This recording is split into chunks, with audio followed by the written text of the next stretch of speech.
I'm on to the third section of our internal medicine U world.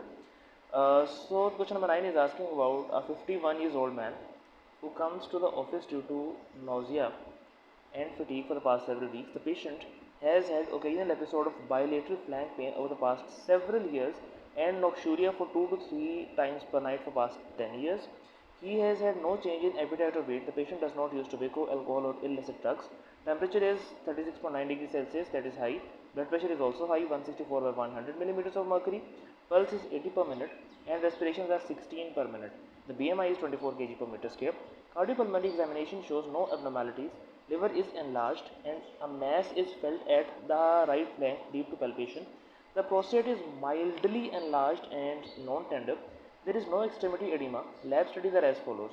Hemoglobin is 10.4 grams per deciliter, that is low. Blood urine nitrogen is 48, that is high, and serum creatinine is also 3.1, that is also high.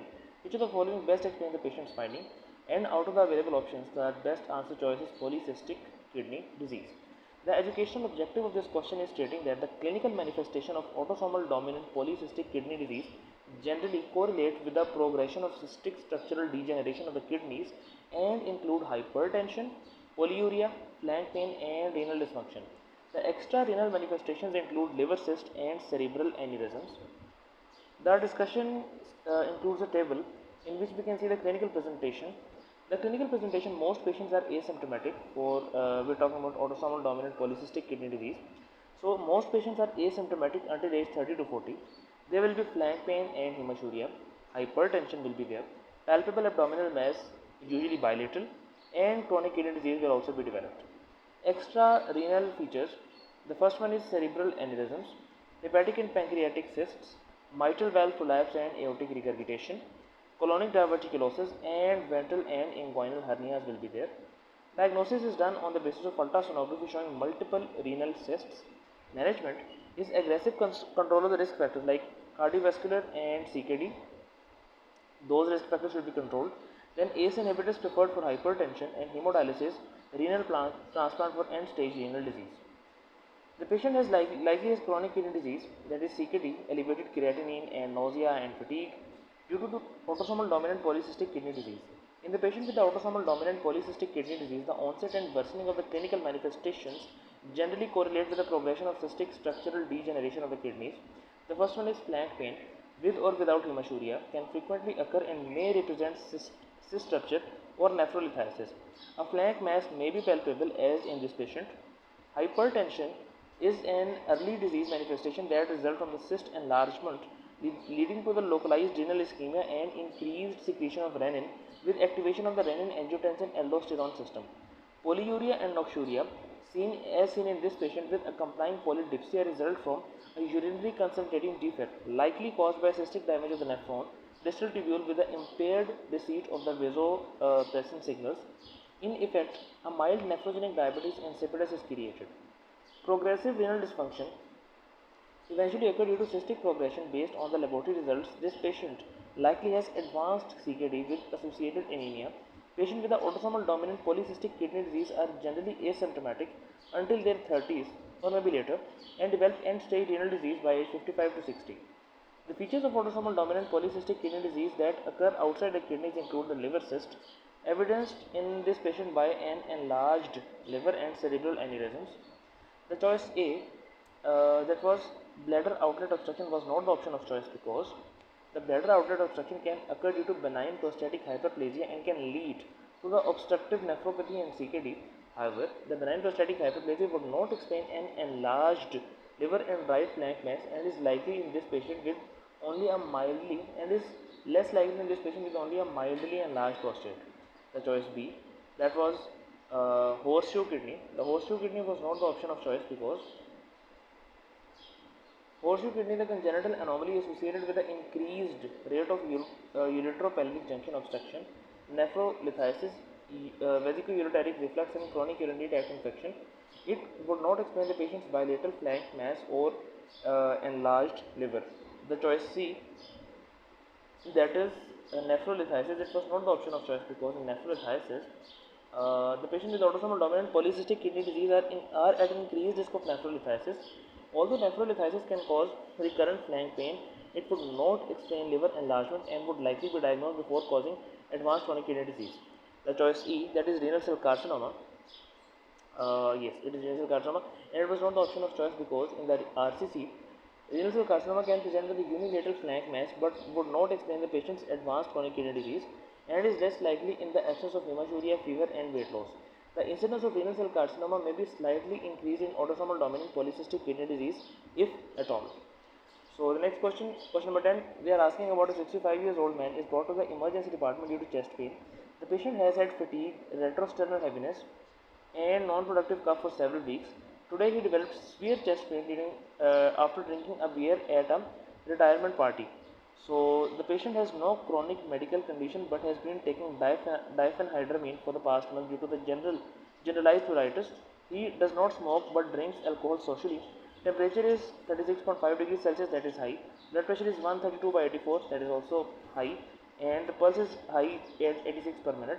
Physical examination shows clear lung and normal heart sounds. ECG reveals sinus rhythm with no ST segment or T wave changes. The chest X-ray reveals a large anterior mediastinal mass displacing the trachea. Laboratory results are as follows. The CBC shows a decreased hemoglobin at 10.8 grams per deciliter. Mean corpuscular volume is normal and 92 micrometer cube. Platelets are 240,000.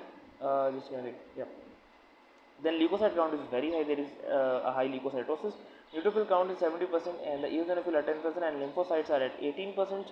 Monocytes are 2%. Serum lactate dehydrogenase is 80 to 820 units per liter. Serum troponin I is normal. Which of the following is the most likely diagnosis in this patient? And the answer choice is option Charlie, that is Hodgkin lymphoma. So the educational objective of this question is stating that Hodgkin lymphoma is a common cause of mediastinal mass that often presents with compressive symptoms like cough, shortness of breath, and retrosternal pain. Peripheral lymphadenopathy, B symptoms, pruritus, and alcohol-associated pain may also be present. Lab evaluation often reveals elevated serum lactate dehydrogenase and eosinophilia. Here you can see in this table Hodgkin lymphoma epidemiology. There will be a bimodal peak incidence age 15 to 35 and increase and more than 60 associated with Epstein-Barr virus in the immunosuppressed patients. Manifestations: there will be painless lymphadenopathy, mediastinal mass will be there, B symptoms which include fever, sweats and weight loss will be there, and there will be pruritus. Diagnosis is done by the lymph node biopsy and Reed-Sternberg cells on histology. The patient with a large anterior mediastinal mass, pruritus, alcohol-associated pain, elevated lactate dehydrogenase, and eosinophilia likely has Hodgkin's lymphoma. Hodgkin's lymphoma is a lymphoid neoplasm that most often affects those aged 15 to 35 or more than 60 years. It generally develops in a single lymph node and spreads to the contiguous nodes via lymphatic and thoracic ducts. Although most patients have painless peripheral lymphadenopathy in the cervical supraclavicular chains, approximately 50% have significant mediastinal lymphadenopathy. This can compress the adjacent structures and cause a non-productive cough, shortness of breath, and or retrosternal pain. Patients with a Hodgkin lymphoma occasionally have severe pain in the areas of lymphadenopathy, for example, chest, following exposure to small quantities of alcohol, for example, drinking a beer. The etiology is unclear, but the pain may be due to the alcohol-induced vasodilation within the lymph nodes, causing the capillary distension. The patient also frequently have long-standing fatigue, B symptoms, and pruritus. The lab evaluation often reveals normocytic anemia, eosinophilia, tumor cells secrete cytokines that generate eosinophils, lymphopenia, elevated LDH associated with a high tumor burden. Lymph node biopsy showing the Reed-Sternberg cells is diagnostic. So lymph node biopsy showing the Reed-Sternberg cells is diagnostic. Option A, that is germ cell tumor, it was not the option of choice because the germ cell tumors can also cause anterior mediastinal mass, compressive symptoms, for example, non-productive cough and elevated LDH levels. However, the tumor most often arises in the individuals aged 20 to 40 versus 65 years, and eosinophilia is uncommon. In addition, pain does not typically worsen with exposure to alcohol, and pruritus is unexpected. So there was eosinophilia as well. We missed that, but there is eosinophilia. You can see this 10% eosinophils. Then option B, that is histoplasmosis, that was not the option of choice because histoplasmosis occasionally causes the mediastinal mass, for example, due to the granuloma formation. However, most patients have pulmonary infiltrates and fever and other systemic symptoms, for example, headache and myalgia. In addition, eosinophilia is uncommon and there is often an antecedent history of exposure to the bird, for example, chicken poop or maybe bat, for example, the cave roping and stuff like that. Choice D, that is sarcoidosis. Sarcoidosis was not the option of choice because sarcoidosis can present with chest pain, cough, anemia, and eosinophilia. However, it is usually characterized by hilar versus mediastinal lymphadenopathy, and most cases arise in young adults. And angiotensin converting enzyme is elevated versus the LDH. The choice E, that is thymoma. It was not the option of choice. Why so? Because thymoma often causes anterior mediastinal mass and their growth can cause compressive symptoms, for example, non-productive cough. However, eosinophilia is uncommon and alcohol-associated pain and pruritus suggest Hodgkin lymphoma. In addition, patients with thymoma often develop paraneoplastic myasthenia gravis. Then question number 11. In this question, they are asking about a 26 years old man who comes to office due to a week of fever, malaise, fatigue, and sore throat. The patient has no chronic medical condition and takes no medication. He drinks 1 or 2 beers on the weekends but does not use tobacco or illicit drugs. Then the patient has 3 male sexual partners over past year and uses condom inconsistently. Temperature is high, 101 degree Fahrenheit. Blood pressure is normal, 120 by 76 millimeters of mercury. Pulse is 75 per minute and respirations are 14 per minute. Physical examination shows pharyngeal erythema, mild splenomegaly, and morbilliform rash. No enlarged lymph nodes are present. The lab studies are as follows. The complete hemoglobin count is normal, like 13 grams per deciliter. Platelet count is also normal. The leukocytes are very high. There is leukocytosis with lymphocytosis, and neutrophil count is low. Eosinophil count is normal. Monocytes are normal. Basophils are normal. The liver function test is showing an increased amount of alkaline phosphatase, AST, and ALD. Everything is above their normal, higher than the normal ranges. The peripheral blood smear is shown in the exhibit below. The heterophile antibody test is negative. Which of the following is the diagnosis? So this is the exhibit in which they are showing something, and the heterophile antibody test is negative. So what is the answer? So the options are these, and out of these options, the answer is option C, that is cytomegalovirus infection. The educational objective of this question is stating that a cytomegalovirus mononucleosis is marked by persistent fever, malaise, and fatigue with absolute lymphocytosis on complete blood count and atypical lymphocytes in the peripheral blood smear. Unlike Epstein-Barr virus, cytomegalovirus usually causes a mild pharyngitis, lymphadenopathy, and splenomegaly, or these symptoms may be splenomegaly, or these symptoms may be present. In patients with cytomegalovirus, the heterophile antibody test is negative, and cytomegalovirus IgM serology will be positive. Then we have the discussion which is stating that cytomegalovirus is a widely prevalent DNA virus of the herpes family that typically causes an asymptomatic initial infection. However, a minority, like less than 10% of the patient, develop mononucleosis like initial illness, closely resembling Epstein-Barr virus mononucleosis, with several weeks of fever, malaise, fatigue, and absolute lymphocytosis, that is more than 10% atypical lymphocytes, which means there will be large basophilic cells with a vacuolated appearance and mild elevation of the aminotransferase levels. Compared with the Epstein-Barr virus, cytomegalovirus mononucleosis usually causes much milder pharyngitis, lymphadenopathy, and splenomegaly, or these symptoms may be absent. The diagnosis is generally suspected based on the clinical symptoms like negative heterophile antibody testing, which is also called as monospot test, and positive cytomegalovirus IgM serology. Cytomegalovirus mononucleosis resolves completely without treatment. However, patients are occasionally given antiviral medications like Valg and Cyclovir to speed up the resolution, even though the data on practice is weak.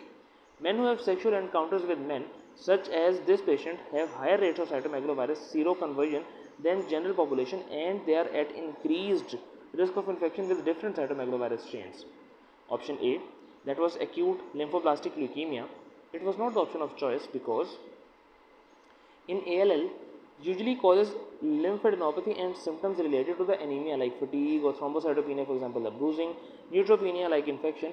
Peripheral smears would show blast cells, not the atypical lymphocytes. Choice B, that was acute toxoplasmosis. It was not the option of choice because acute toxoplasmosis is usually asymptomatic but may occasionally cause mononucleosis like illness. However, cytomegalovirus is a far more common cause of non-Epstein-Barr virus mononucleosis than toxoplasmosis. Option D, that was disseminated gonorrhea. So disseminated gonorrhea infections tend to present with the tenosynovitis, dermatitis, and polyarthralgia with purulent arthritis. Option E, that is herpangina. It was not the case because herpangina causes high fever, malaise, throat pain. Examination of throat typically shows hyperemic yellow or grayish white papulovesicles. This patient has pharyngeal erythema, not papulovesicles. And option F, that was streptococcal pharyngitis, it was not the case. Why? Because the streptococcal pharyngitis may present with pharyngitis, fever, and rash. Hepatitis, atypical lymphocytes, and absolute lymphocytosis are uncommon. The next question is about a 42 years old man with a history of AIDS. There is a 42 years old man and he has a history of AIDS. Comes to the office due to 2 weeks of painful swallowing. A week ago, the patient was prescribed oral fluconazole for these symptoms, but the pain was worsened despite the medication as indicated. The lab testing for a previous office visit shows a CD4 count of 42 per millimeter cube, that is very low, and a viral load of 300,000 copies per ml. Endoscopy reveals multiple large linear ulcers in the distal esophagus. A biopsy of the abnormal mucosa shows tissue destruction and the presence of intranuclear and intracytoplasmic inclusions. Which of the following is the most important pharmacotherapy for the patient? And the answer is option B, that is ganciclovir. So the educational objective of this question states that the patient with AIDS who have odynophagia and visible oral thrush likely have candidal esophagitis and should receive 1 to 2 weeks of empiric oral fluconazole therapy. If symptoms persist and or no thrush is apparent, endoscopy with biopsy is generally performed. Cytomegalovirus esophagitis is characterized by large linear ulcers and intranuclear or intracytoplasmic inclusions. It is treated with the ganciclovir. Herpes simplex esophagitis is characterized by small, well circumscribed, round ovoid ulcers and intranuclear inclusions. It is treated with acyclovir. The discussion includes a table which common causes of esophagitis in the patients with HIV. So the Candida albicans is one of the common causes. Oral thrush is usually present. White plaques throughout the esophagus will be seen, and biopsy will contain pseudohyphae. If we are talking about herpes simplex virus esophagitis, so there will be orolabial lesions are usually present. Vesicular or ulcerative round ovoid lesions, which are volcano-like eruptions, will also be present, and multinucleated giant cell will be seen on the biopsy. Then we have cytomegalovirus esophagitis. There will be large linear ulcers in the distal esophagus. On biopsy, intranuclear or intracytoplasmic inclusions will be evident. So the patient with the AIDS are at high risk for esophageal infection. They typically present with painful swallowing and retrosternal burning. So there will be painful swallowing and retrosternal burning. The leading pathogen is Candida albicans, which is generally suspected in those with a mild pain and concurrent oral thrush. Because empiric treatment with the oral fluconazole is curative, the presence of persistent progressive symptoms on empiric therapy generally necessitate the upper gastrointestinal endoscopy to evaluate for other common infections, for example, cytomegalovirus or herpes simplex virus, and non-infectious like Phthis ulcers. Cytomegalovirus esophagitis typically causes large linear ulcerations in the distal esophagus. Histopathology will reveal intranuclear and intracytoplasmic inclusions. The treatment of choice is intravenous ganciclovir. In contrast, herpes simplex esophagitis usually cause well circumscribed lesions with a round or ovoid volcano-like appearance. Most patients also have concurrent orolabial herpetic lesions. Histopathology will show ballooning degeneration and eosinophilic intranuclear inclusions. Although acyclovir treats herpes simplex virus, it is not active against cytomegalovirus because the virus does not encode the thymidine kinase enzyme needed to convert the acyclovir to its active form. There is choice C, that is pentamidine. It is not the option of choice. Option C is not the option of choice because pentamidine is used for the prevention and treatment of pneumocystis pneumonia in the patients with advanced HIV who cannot tolerate the trimethoprim sulfamethoxazole. It has no role in the treatment of viral esophagitis. The choice D, that is prednisone. So the prednisone is used to treat the recurrent Phthis ulcers that have not responded to other treatments such as topical corticosteroids. Phthis ulcers have non-specific histologic findings. The intracellular inclusion described here would not be consistent with the diagnosis. Choice E, that is voriconazole. So the voriconazole, the candidiasis resistant to the fluconazole may be treated with the voriconazole, and echinocandins, for example caspofungin or amphotericin, The patient has typical endoscopic biopsy finding of cytomegalovirus, and the absence of thrush or typical white ulcer exudates make the candidal esophagitis less likely. So we'll keep this session till here and we'll continue from the question number 13 from the next session. Until then, Allah Hafiz, Fi Amanillah, and take care.